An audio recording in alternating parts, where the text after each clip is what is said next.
एक लंबे समय से मतलब आप समझ लीजिए कि यूएस और भारत के बीच में एक बड़ा मुद्दा जो फंसा हुआ था वो था इंजन सप्लाईज को लेकर, क्योंकि एचएएल को जो इंजन सप्लाईज थी वो हॉल्ट हो गई थी, लेकिन उसका एक बार फिर से रिज्यूम होना कितना महत्वपूर्ण है, क्या हुआ ये डेवलपमेंट, यतिन से समझते हैं। यतिन, वाकई मतलब तेजस के लिए ये इंजन सप्लाई काफ़ी ड्राई हो गई थी, अब क्या बड़ी घटना घटी है इस वक्त?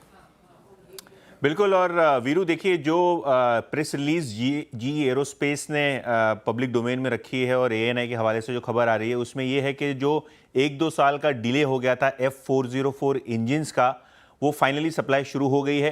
पहला इंजन हिंदुस्तान एरोनॉटिक्स को जी ने डिलीवर कर दिया है। ऑब्वियसली जो अभी का करार हुआ है वो 99 इंजन्स के लिए हुआ है और ये F404 इंजन्स के लिए है जिसकी सप्लाई फिर से बहाल कर दी गई है।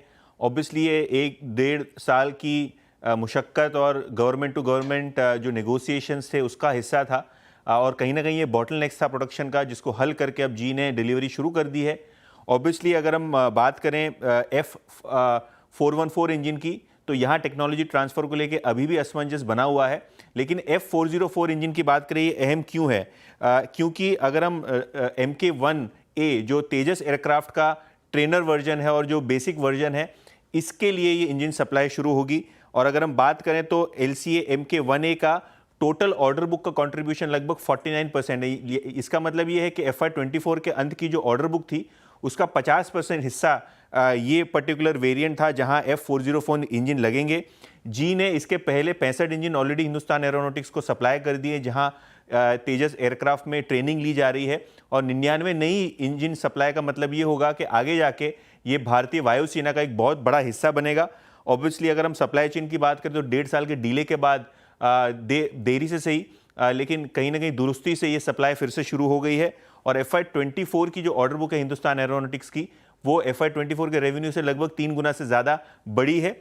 आज मॉर्गन स्टैनली का भी हिंदुस्तान एरोनॉटिक्स पे एक रिपोर्ट आया जहां उन्होंने फोकस लिस्ट में स्टॉक को ऐड किया है, और इनको लगता है कि आगे जाके हिंदुस्तान एरोनॉटिक्स को, चाहे वो प्रचंड हेलीकॉप्टर हो, MK2 वर्जन हो तेजस एयरक्राफ्ट का, या MK1 हो, कुल मिला के 5 लाख करोड़ रुपए के ऑर्डर्स मिलने की संभावना है, जिसके कारण ये स्टॉक उनको पसंद आ रहा है।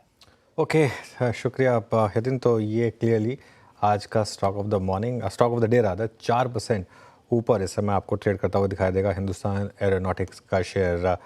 अमित सेठ जी, कहाँ तक की जगह खुली है यहाँ पर? इस महीने ऑलरेडी 27% ऊपर है स्टॉक।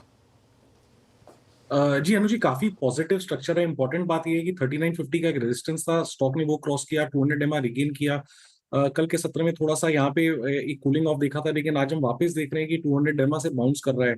ओवरऑल स्ट्रक्चर पॉजिटिव है। 4050 का स्टॉप लॉस यहाँ लगाना चाहिए, और यहाँ पे 4350 से 4400 तक के पोजिशनल टारगेट्स पॉसिबल है।